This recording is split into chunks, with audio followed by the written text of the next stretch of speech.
Hey guys, welcome back to my channel. Today I want to share my birth story, which I'm about 1.5 weeks postpartum at the moment. Baby's sleeping, although she's just finishing up her nap. If I have to film half of this video later, it's because she woke up. I'm actually like 2 weeks postpartum. The days are just blurring together and it's easy for them to blur together because I'm up all the time in the nights now, so everything just kind of mashes together. So about 2 weeks ago, it was a Wednesday night and I had a feeling that I was going to go into labor. And they always say your body will like tell you signs and that a woman usually knows. And honestly, this was pretty on track for me. What gave me the idea that I was going to go into labor was my mucus plug basically broke. So I noticed that evening when I went to the bathroom that I basically had my mucus plug, which I don't really know how to describe a mucus plug, but I think it's just stuff that comes from inside the uterus. I don't know if that's actually correct, but it basically comes out and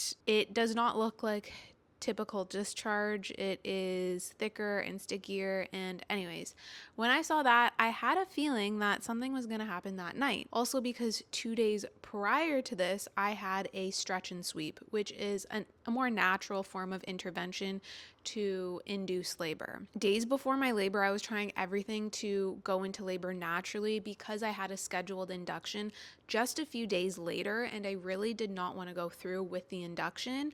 So I was doing everything from like eating dates to drinking raspberry tea to getting the stretch and sweep, even doing things like curb walking or walking as much as I can, letting gravity try to help push this baby out. I also had a pretty, I wouldn't say strict, but I had a pretty regimented night routine of pelvic floor stretches and stretches that would help me get baby into position. And I do want to make a video on different ways that I honestly believe helped me go into labor naturally. Obviously, I can't prove that they did, but I feel like they did. It's just my intuition and my body, and I feel like I helped to prepare my body up for the labor. So if you guys want to see that kind of video, let me know in the comments and I'll try to get it out. Anyways, we're a few days before. I'm doing all of these different things to try and go into labor naturally so that I don't have to get induced. And an induction was recommended to me just based on my baby's weight at the time. And I also had something called the circumvallate placenta. I'll list the word on the screen and you guys can look up what a circumvallate placenta is. Anyways, that's why an induction was recommended to me around the 40-week mark. It's now Wednesday night and I am just feeling so heavy in my stomach and heavier than normal. And once again, I mentioned that I noticed my mucus plug had broken just a few hours earlier, and then that same night my stomach and my belly was just so heavy, just abnormally heavy. And I remember for one of the first times in the whole pregnancy just thinking, okay, we got to get this baby out. This is so uncomfortable right now. That's kind of how I understand the feeling of when a woman knows she's going to go into labor. She knows. These are like just feelings that I had going to bed. 1:30 a.m. rolls around and I wake up. And basically I just start feeling the first waves of contractions. They start up really slow, but they're strong enough to wake me up. I kind of just lie in bed for a while, just trying to count, just trying to like feel them out myself to see if they're legitimate and just thinking, am I going into labor? Basically, this is my first baby. I don't really know what any of this means or what it feels like. And up until that point, I had been wondering what contractions themselves even feel like. I let some time pass and I'm noticing that these contractions, these pains in like my uterus and stomach are coming in every couple of minutes. And I also notice within a small period of time that some of them that are coming in are actually really painful. I think I let about 20 minutes go by of me just lying there, letting these kind of like pass through until I woke up my partner. So I woke Adrian up and I tell him, hey, I think it's happening. Like, I think I'm going into labor right now. So the next thing we do is we talk about paging my midwife and letting her know basically what's going on. And this is around 2 a.m. at the time. A lot of women go into labor in the middle of the night, and I looked it up because I was just so curious, because before this I had really hoped not to go into labor in the middle of the night just because of it just is more inconvenient than maybe it happening during the day when you're already awake and the world is awake and all. But the female body feels very relaxed and safe when you're asleep, and it releases some kind of hormone that can trigger labor because the body feels safe enough to go into labor, if that makes sense. So that's why many women go into labor in the middle of the night. So it's now 2 a.m. We page my midwives and tell her what's happening. She basically just asks me a few questions to assess kind of what's going on. We conclude the call by saying that we're going to go to the midwife clinic to do a physical assessment before going to the hospital to get admitted. And I was okay with this because the midwife clinic is 2 minutes from the hospital, so that was fine with me. We could technically go to the clinic and then make our way to the hospital, is what I was thinking. It's rolling around 2:30 in the morning at this point, and we agreed to meet at the midwife clinic for 4 a.m. It's a 45-minute drive to the clinic from where we live. I hop in the shower, I clean up, just thinking, okay, like today's the day. We start preparing our condo thinking, okay, it could be a long time before we come home. A lot of people go into labor and then, come home 2 to 3 days later. And we obviously have animals. We have 2 dogs, so we had to prepare them with food and babysitting and all that stuff. So we get our hospital bags ready, and I'm gonna make a video what I brought to the hospital and what I actually used, plus what the hospital provided me. There's just so many things about pregnancy that I can't wait to share and talk about. We get our hospital bags and all our snacks and all that ready, and we make our way to the clinic. And keep in mind, the entire time I am going through contractions. I am continuing to go through them. They're getting stronger. Some of them are very painful. And for me, when I was going through contractions in the car, like I'm literally gripping on to like anything I can in the car. It is because of the pain. Okay, so I just fed baby, changed her diaper, and she's just kind of hanging out on her lounger now. So basically, we start driving to the midwife clinic, and we meet my midwives for 4 a.m. They do an assessment on me and basically tell me that I'm 4 centimeters dilated. Now, I know a lot of people get admitted to the hospital at 4 centimeters, but my midwives wanted me to be more. So basically they gave me a few options. Before giving me these options, though, they told me that I'm in the very early stages of labor, but that I'm not in active labor. My contractions were slightly too far apart, and many of them were not lasting 60 seconds as well. So what they really wanted to see were that contractions were lasting 60 seconds and that they were consistently 5 minutes apart, which, I was basically on the cusp of being. Okay, I just moved baby girl to her swing. It's the maxi cozy swing. So she's just kind of like rocking now right in front of me. We're at the clinic and I got told that I'm basically on the cusp of labor and that I'm in the pre-labor stages, which was a little bit unfortunate for me because I just wanted to be in labor. The contractions already were so painful, so I did not want to know what actual labor contractions felt like if the pre-labor contractions were already like this bad. So my midwives gave me a few options, and I had 2 midwives. Well, I had one, and then the second one was a student who I guess at the beginning of the midwife kind of journey with them, they asked if it was okay if a student joined us, and I said yes, of course. They basically said that it would be good to wait for the labor to progress a little bit more so I could get more dilated and just basically wait for the contractions to be more consistent and for them to be longer. So they said I could either wait at the clinic for this to happen and rest, or we could drive home and I could do the same thing, rest at home and wait for the labor to kind of get into a further stage, or we could go to the hospital and get admitted. But since I'm in the early stages of labor, what would happen? And I'm not sure if this is what it's like in all areas. I don't think that it is, but my midwife said if I were to get admitted to the hospital early, I would not be under the care of my midwives until I basically am ready for delivery. So I would basically get discharged to the OB and to other nurses at the hospital if I went in early. I did not want this to happen. I wanted my midwives to be there for the entire duration of my labor, even, all the stages before I'm actually giving labor and like delivering the baby.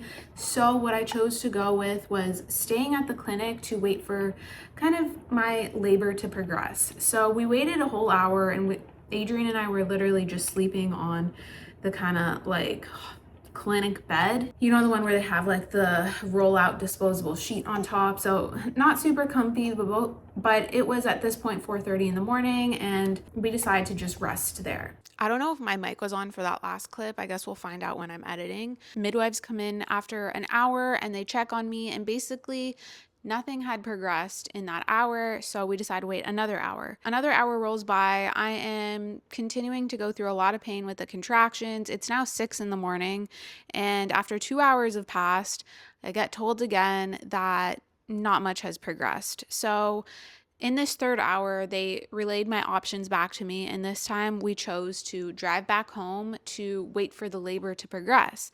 Once again, I wanted to keep my midwives for basically the whole day, or at least for the whole kind of like labor. I didn't want to get discharged to OB. We drive home. It's a 45-minute drive once again. I'm clutching on to like anything I can grab in the car every time a contraction comes in, and like it was bad. I'm told I can take some Tylenol, 1,000 milligrams every 4 hours, but Tylenol does not do anything when you're having contractions. I will tell you that.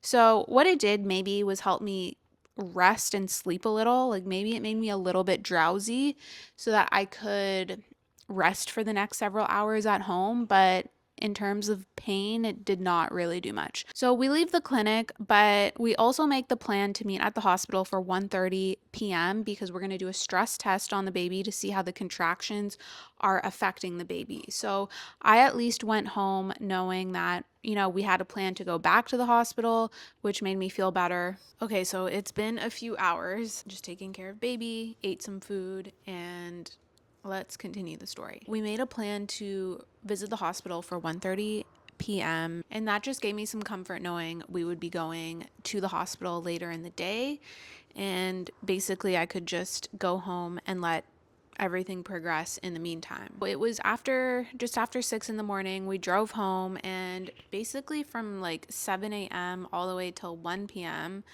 Right before we had to leave for the hospital, I'm just in bed dying of contractions, and it was extremely painful. So we get to the hospital just after 1:30, and stress test looks good, baby's looking good. They basically just like monitor contractions. I had slightly progressed. I was now like 4.25 centimeters dilated, but really not enough. They were really looking for me to be 5 centimeters with 5-minute apart contractions. Okay, so they were really happy with my cervix though. It was extremely soft, which is always a plus. At this point in time, my midwives gave me basically the same options again. It was either to go home and rest and wait for things to continue progressing, or we could basically go forward with the epidural and going into a full-blown kind of labor. I was pushing off the epidural for quite some time, but after having over 12 hours of contractions and taken, my water hadn't even broken yet. So those are like, that's when contractions are at the most painful and at their peak. Like I was still dying. So I basically told my midwives, I want to get this show on the road. Like, let's do the epidural. I want a room. I want to give birth to this baby like today. Basically, since I was on the cusp of active labor, my cervix was really soft and all of these other things, my midwives were able to kind of like stretch the rules and keep me as a patient instead of me being discharged to OB. So that was really good news to hear, because once again, I really didn't want to start, dealing with like different nurses, and I really wanted them to be my midwives for, the whole day, kind of there with me. When we had got to the hospital, we were told there were no rooms available and that so many people were just having babies that day. But thankfully, after the stress test was done, a room miraculously opened up and we were able to take it. So a lot of things just went, I guess, in our favor that day, like from this point going forward, I feel. And we were able to get our room pretty quickly. I think we waited like 10 minutes and then we got a private room. And from that private room, my midwives were able to order the epidural basically immediately, and the anesthesiologist was there within probably half an hour to 45 minutes, which I'm also grateful for because I've heard a lot of stories where the anesthesiologist takes like 1 to 2 hours to show up. And by that point, some women, it is too late to take the epidural. The anesthesiologist came in, and this was honestly the point I was scared the most for, was the epidural. And I know a lot of women are as well, just because of, one, the size of the needle, the risks involved, and all of that stuff. Like, when I tell you I was shaking to get the needle, my whole body, I was shaking. And right before they give you the epidural, the anesthesiologist is telling you the risks associated. It really did scare me, but I knew that for me to continue having a good labor, a relaxing labor, that it's what I wanted. Despite really contemplating having a natural birth, unmedicated birth, for a long time. Honestly, I was thinking about it for weeks, but deep down, I feel like I knew that I was going to get the epidural at some point. I get it, and yes, it was painful. It was definitely a hard pinch. I don't know how many times they jab you with the needle or what it looks like, but it felt like it was 3 pokes, and it's in your spine, in your lower back. Anyways, 12 hours of contractions were definitely more painful than that, though. So it only took a few minutes for the anesthesiologist to be done with the epidural and leave the room. And within the next several minutes, to say maybe 15 to 20 minutes, it had done its job. I probably couldn't feel my legs. 15 to 20 minutes later, the medication is definitely strong. And I will say I finally felt my moment of relief once the epidural hit me. And because at that point, I'd probably gone through 14 hours of contractions. So it just felt, it's like when you're going through so much pain for so long, hours on end, and then somebody takes it away. You can just imagine how good that feels.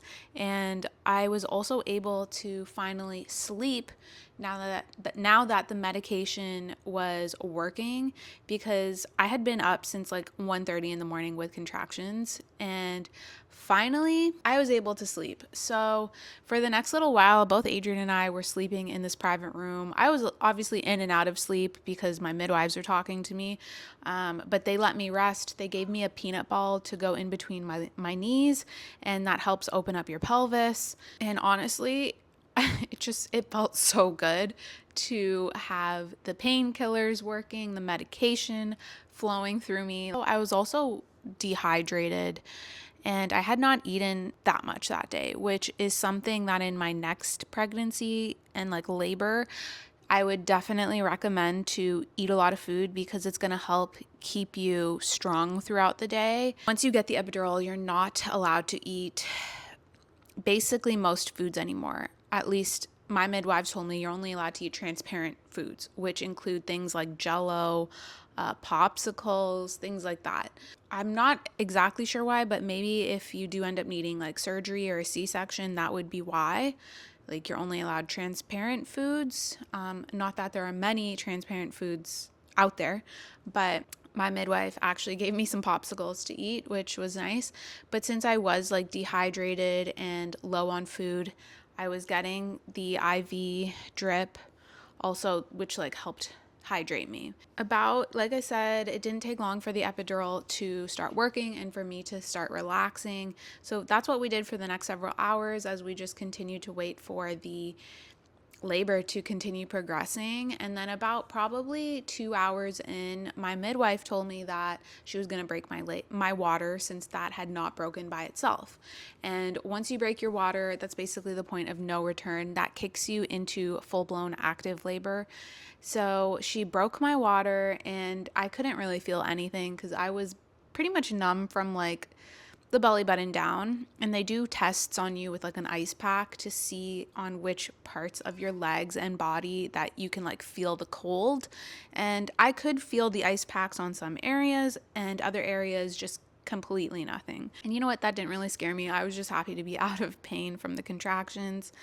When she broke my water, I'm still having contractions, of course. And through some of the contractions, I could actually feel water like splashing out of me because my water had broken. That was kind of funny. And so once your water breaks, the only other thing that you are basically waiting for are for contractions to get closer together and for them to get stronger. And basically what a contraction does, it pushes the baby down into your cervix more and more. So the closer your contractions are together, the more it's pushing the baby down in your body. When your contractions are further apart, it gives the baby more time to actually float up in your uterus, which we don't want when we're going into labor. We want the baby as low as possible so that it can come out. We're looking for contractions ideally that are like 5 and 10. So that's every 2 minutes. You're having 5 contractions every 10 minutes. So about an hour or two, maybe once again into my water breaking, my contractions were 5 and 10, 5 contractions every 10 minutes, and they were strong. And I can feel the strong contractions through the epidural even, which is like a very strong medication, and I can still feel them. But they were super tolerable. You just got to breathe through them. And then the milder contractions I could not feel at all. But once again, I was having 5 every 10 minutes, and maybe like 1 or 2 of them I could like feel slightly because some are stronger than others. Basically at this point, it's about 9:30 p.m. and I was taking a nap because that's what you want to do when you're about to, go into labor. Try to rest as much as you can, even if it's like super difficult. My midwife, it was around 9:30 p.m. My midwife woke me up and she said that she wanted to check how dilated I was. They check around every 4 hours unless you ask them to check more regularly. So I said, okay, great. I go back to sleep. Adrian is sleeping in like the hospital chair bed thing. And 10 minutes goes by and she comes to do the dilation check. She looks in between my legs. She basically runs into the hallway and yells for the delivery nurse. And I'm just lying there like, okay, I can put 2 dots together. The delivery nurse, like, what is going on? But like something is happening. And then she also calls for the other midwife who was taking a nap because yes, they've been also up since 1:30 in the morning with me. They have to nap throughout the day too. My midwife comes back into the room. She wakes Adrian up. The delivery nurse and the other midwife get into the room and they're all huddled around me. And my midwife basically tells me that the head of my baby is sticking out of me. She asked if I wanted to touch it, and I said no. I was just a little freaked out. They're so used to seeing these things, like that would be nothing for her, but I just didn't really want to touch my baby's head poking out of me. And no, I could not feel a thing. I could not feel my baby basically crowning in like my body, and I could not feel her scalp or like her skull poking out of me. That's how strong, once again, like the epidural is. So basically, she tells me that we're delivering the baby right now and the baby is on the way. So we prepare for active labor and this is all happening so fast. I was literally basically asleep 60 seconds ago. So because I can't feel all the contractions, I can only feel the super strong ones. They need to guide me through pushing. Basically on the next set of contractions and everything they can see through the monitor because I'm hooked up. On the next contraction, they basically tell me to push. And 2 contractions go by and I basically push out this baby in under 5 minutes. Like, I am not kidding you right now when I say my labor and pushing this baby took all but 5 minutes. My baby basically birthed herself by coming out almost by herself, which honestly is a blessing because to me, it just feels like the dream labor right now. Most first-time moms push for 2 to 3 hours before getting a baby out, and I had about 5 minutes of pushing, not even. My midwife, who had been doing midwifery for like 25 years, basically said there had been only one other first-time mom that had a similar birth story to mine. She was basically saying most first-time moms take several hours to push babies out, like I said, 2 to 3 hours, and that this is just very uncommon. And the delivery nurse and the other midwife who was there, the student, were all just also shocked. I was told if every pregnancy labor was like this, they wouldn't have jobs. Honestly, everybody was congratulating me. I'm sure they were happy because they all thought they were going to be there till like 2 or 3 a.m. That's actually what I was told by one of the midwives as well, because I asked, how long do you think, when the water broke, I asked, how long do you think we'll be here till today? And she said the baby would probably come between like 1 or 2 a.m. But my baby was out by 9:50. Honestly, the midwives were so happy. Like, everyone was shocked. Though it started quite painful with hours and hours of contractions, the birthing part was so seamless and super quick. My midwife even mentioned for my second pregnancy, if my water breaks, I'll be lucky if I even make it out of the house. Like, who knows? Maybe the baby will just literally slide right out. Like, I don't know. But since this is my experience with the first baby, the second baby could be similar. If you guys want to hear what I did, once again, I was just looking up stuff online, on Instagram, on TikTok, like to prep myself for the labor, to get baby into position, all these like different things I was like really preparing, or at least trying to prepare my body for. I wasn't doing anything too extreme. I was doing stuff anybody could really do. But if you guys want to hear more about what I did, who knows, it might help other women have quicker pregnancies. Obviously, nothing promised, but it really did help me. And I feel like it helped keep my baby in a very low position to get ready for labor as well. So that is my birth story.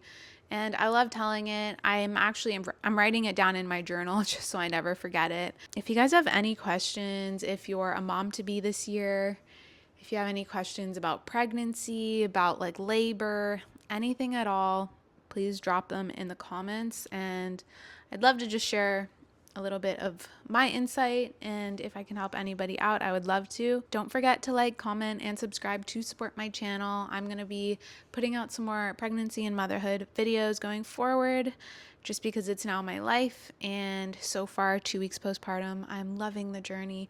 I'm tired, very tired, and like I said, the days blur together, but it has been great so far. So without further ado, before this gets way too long, I will see you guys in the next one. Bye.